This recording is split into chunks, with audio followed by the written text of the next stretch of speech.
Assalamualaikum. Hari ini kita mau mancing. Tepatnya di Rawa Panga, Kabupaten Aceh Jaya.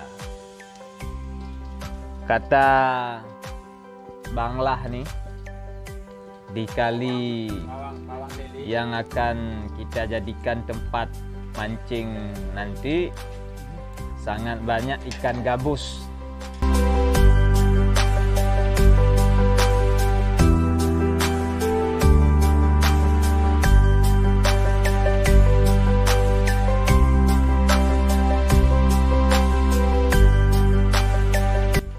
Ini cara pasang padu. Oh, padu. Ideal kita.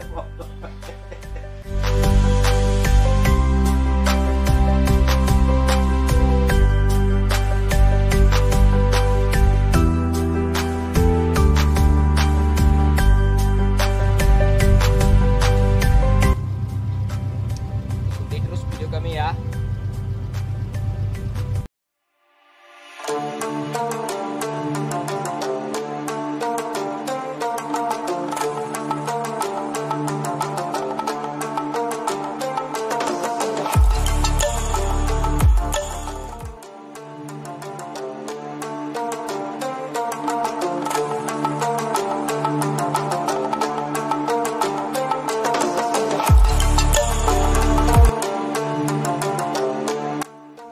Menempuh perjalanan sepanjang 5 kilo untuk sampai ke tempat ini. Mudah-mudahan dapat rezeki yang banyak.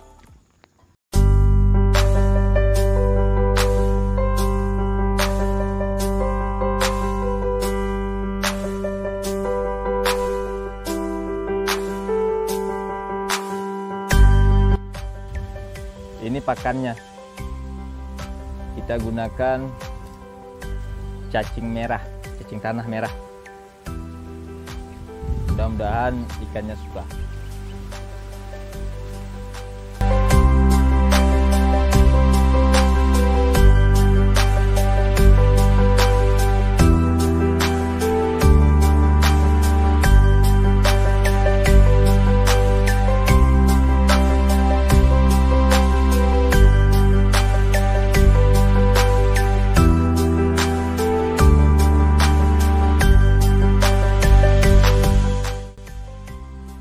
Udah pening ketingnya nih.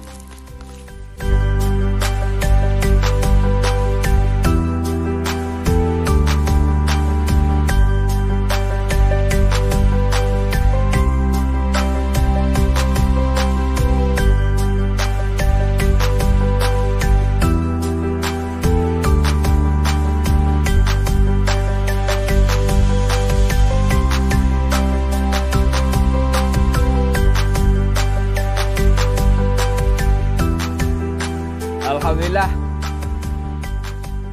rezeki memang tak kemana, tapi dapatnya cuma ikan gabus semua. Satu biber.